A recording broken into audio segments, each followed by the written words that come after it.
Welcome to session 11 of Coping with COVID-19. My name is Gerry Vassar, President and CEO of Lakeside. And I'm Diane Wagenhals. I'm the Program Director for Lakeside Global Institute. Diane, we've been talking a lot about the emotions that we experience in the midst of COVID-19. Mm-hmm. And what I hear from people is, I'm doing things or feeling things or reacting to things in ways that I kind of don't even understand. You don't make sense to yourself. I don't make sense to myself. That's a great way to put it. And what is it that I'm going through in this process? Now, we've talked a lot about the issues of grief and the tragedies and some of the sense of loss and personal power, and all those things are important as well. But maybe if we also reflect on this idea of when I have lost so much, when I've lost all those things we talked about, when I've lost my connections, when I had routines and rituals of life and I no longer have them, that's change. Right. And what we know about change is that they sort of mimic the emotions and the stages of grief. Right. So it may be that a lot of us are doing some grieving. We don't want to call it that because there doesn't feel like we should be having loss, but there is loss because we've lost our rituals, our routines, our power, all the things that we've talked about. And I thought it might be helpful in this session for us to take maybe some of the curriculum you've written, refer to it, sure, and talk about how important the stages of grief are and knowing what they are. Maybe if I know some of the things that I'm experiencing and I know that it is in fact grief and that it's legitimate, it may help to normalize it a bit for me. Mm-hmm. So what I'd like you to help us with today is to kind of go through the stages of grief, and maybe then we can talk about some messages we shouldn't have and we should have after we've realized that we're having grief. So if you would walk us through that, I think that would be helpful for those of us that are trying to figure out what is it that I'm feeling right now and how should I reflect on that? I think you made a really good point that people sometimes wouldn't put the name grief on what's going on Right. for them. Something I learned a long time ago, I can't say exactly where I got it, but every time there's change, there's grief. Right. Because it means it's different and you've lost something. So have we had some changes recently? A few. A few. And with each one of them, it's the collection of all of them and the collective impact of that, as well as the individual things. And people are going to grieve differently. So I will go through some of these stages. And where do we get these stages from? Just from the research? From the research, Jean Elsley Clark was the person that I borrowed this from. Mm-hmm. And I think she was very influenced by Kubler-Ross. Kubler-Ross, right. Looking at what there's been in terms of observing different things people go through. But by no means do people have to go through all of the stages or in this particular order. This is just a common order. That's good to know.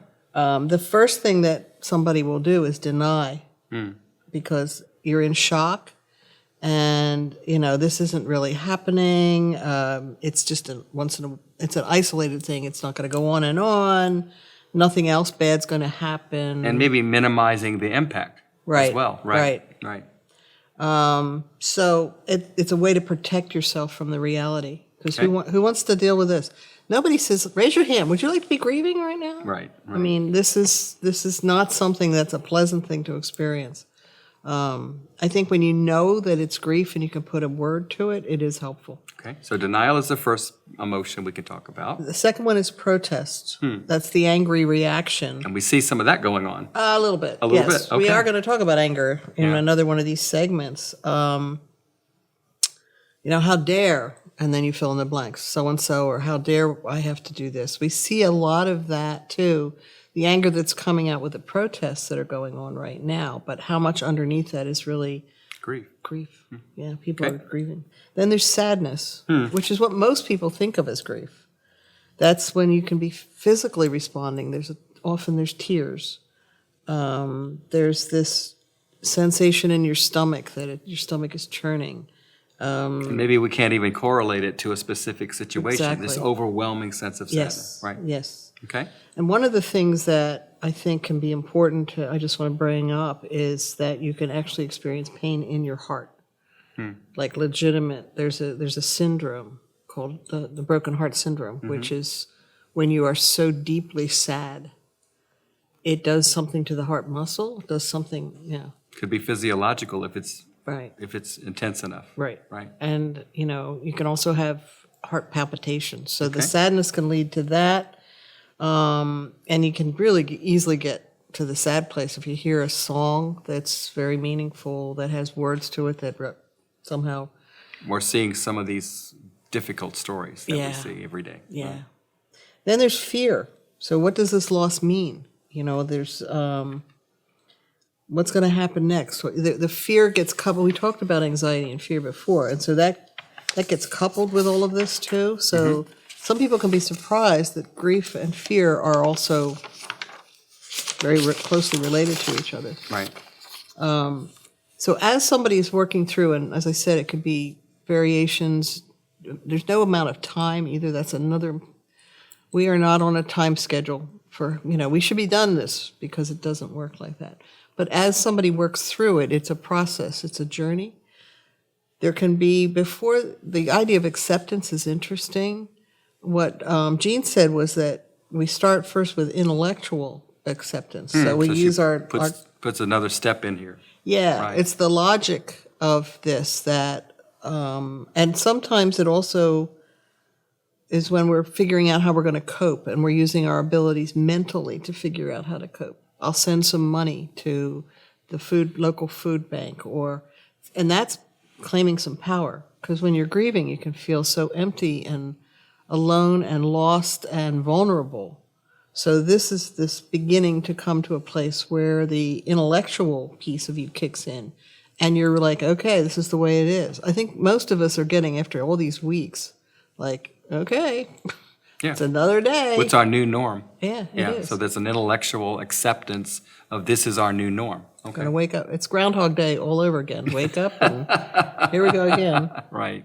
Right. But then following that is emotional acceptance. And this is where we can actually embrace the feelings that have gone on for us, that we can feel like we make sense to ourselves, and we can accept that that's what we don't have to like it, but we can accept it.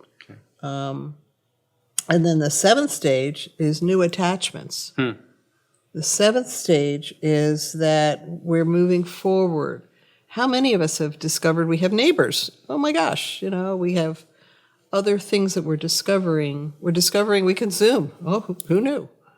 That we have ways to connect with people that we probably never would have gone there if it wasn't for all of this. So those are like new ideas, new activities, new things that we put in place because of the crisis, because of the virus, that we sort of never realized, and we're now saying, hey, there's capacity to live again, but live differently. Yeah. Right.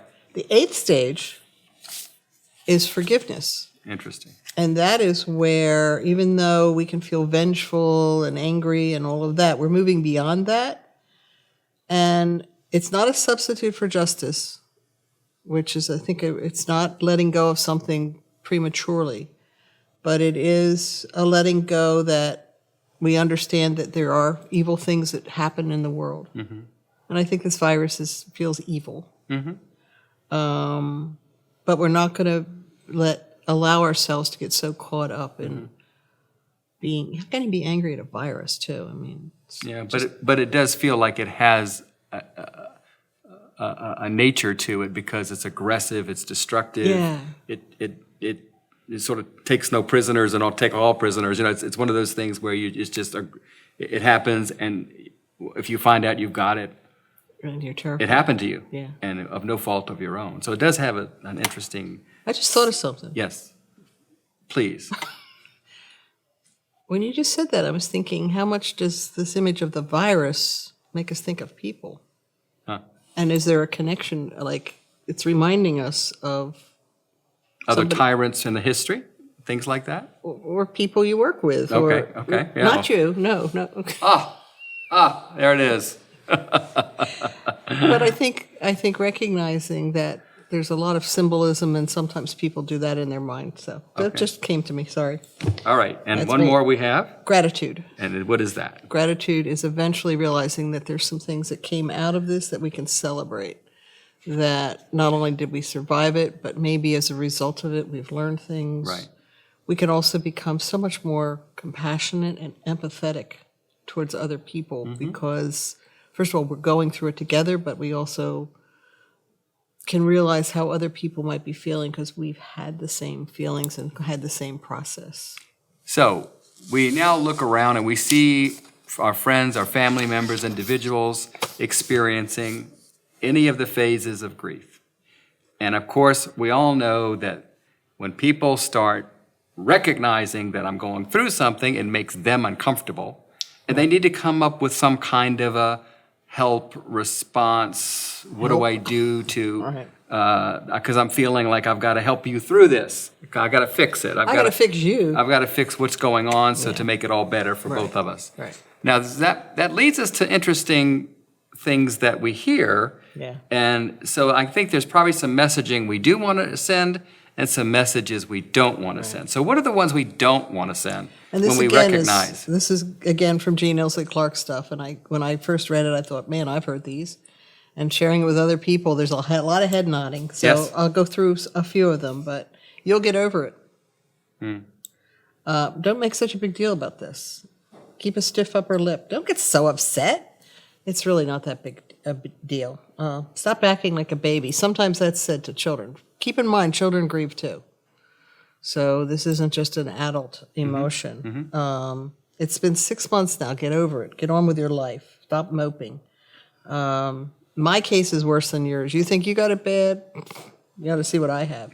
It's God's will. That's a like interesting. you're not supposed to feel this because God must have been in charge of that.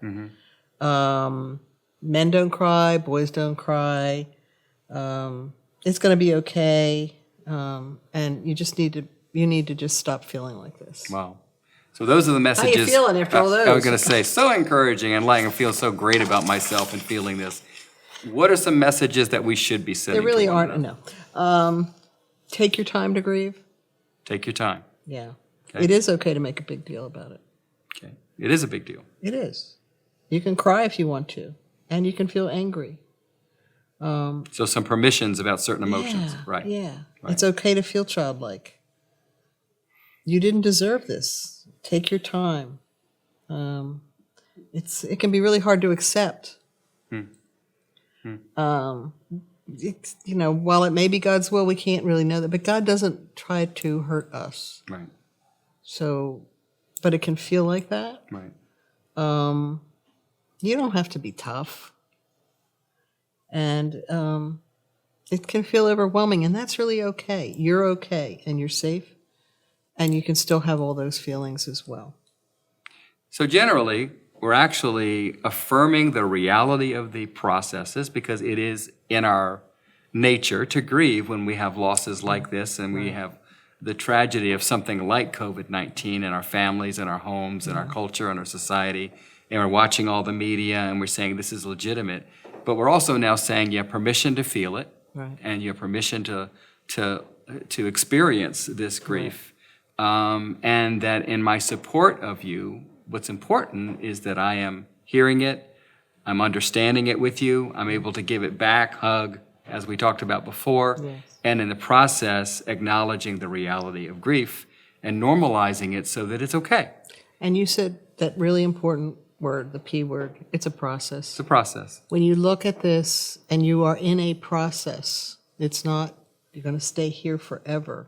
It can feel like that. But to see the journey of grief, and I think it's more of a journey and a process than an event. Great.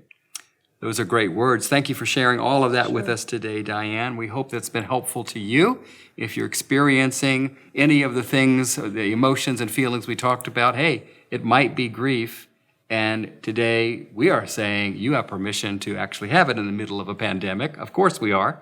And we hope that we will be able to normalize that and realize that maybe talking to somebody about it and being real about it is a helpful thing to do. Thank you so much for joining this session of Coping with COVID-19.